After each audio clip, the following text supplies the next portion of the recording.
Romanos 8, 1-28.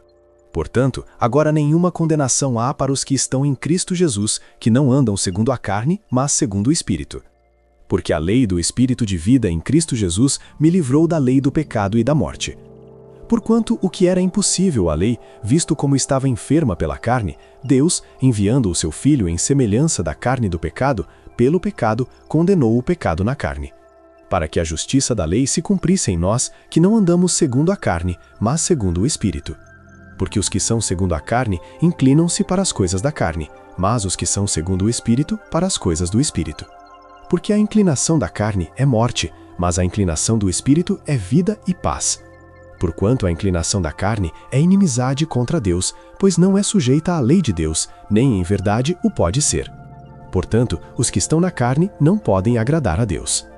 Vós, porém, não estáis na carne, mas no Espírito, se é que o Espírito de Deus habita em vós. Mas se alguém não tem o Espírito de Cristo, esse tal não é dele.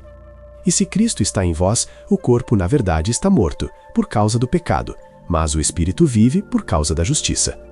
E se o Espírito daquele que dentre os mortos ressuscitou a Jesus habita em vós, aquele que dentre os mortos ressuscitou a Cristo também vivificará os vossos corpos mortais, pelo seu Espírito que em vós habita.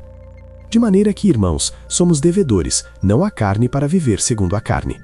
Porque se viverdes segundo a carne, morrereis. Mas se pelo Espírito mortificardes as obras do corpo, vivereis. Porque todos os que são guiados pelo Espírito de Deus, esses são filhos de Deus. Porque não recebestes o espírito de escravidão, para outra vez estardes em temor, mas recebestes o espírito de adoção de filhos, pelo qual clamamos, Abba, Pai. O próprio Espírito testifica com o nosso espírito que somos filhos de Deus. E se nós somos filhos, somos logo herdeiros também, verdadeiramente herdeiros de Deus e co-herdeiros de Cristo, se é certo que com Ele padecemos, para que também com Ele sejamos glorificados. Porque para mim tenho por certo que as aflições deste tempo presente não são para comparar com a glória que em nós há de ser revelada. Porque a ardente expectação da criatura espera a manifestação dos filhos de Deus. Porque a criação ficou sujeita à vaidade, não por sua vontade, mas por causa da que o sujeitou. Na esperança de que também a mesma criatura será libertada da servidão da corrupção para a liberdade da glória dos filhos de Deus. Porque sabemos que toda a criação geme e está juntamente com dores de parto até agora.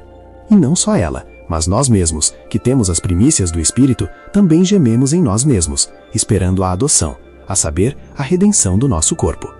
Porque em esperança fomos salvos. Ora, a esperança que se vê não é esperança, porque o que alguém vê, como também o esperará.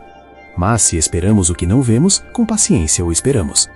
E da mesma maneira também o Espírito ajuda às nossas fraquezas, porque não sabemos o que havemos de pedir como convém, mas o mesmo Espírito intercede por nós com gemidos inexprimíveis. E aquele que examina os corações sabe qual é a intenção do Espírito, e é ele que, segundo Deus, intercede pelos santos.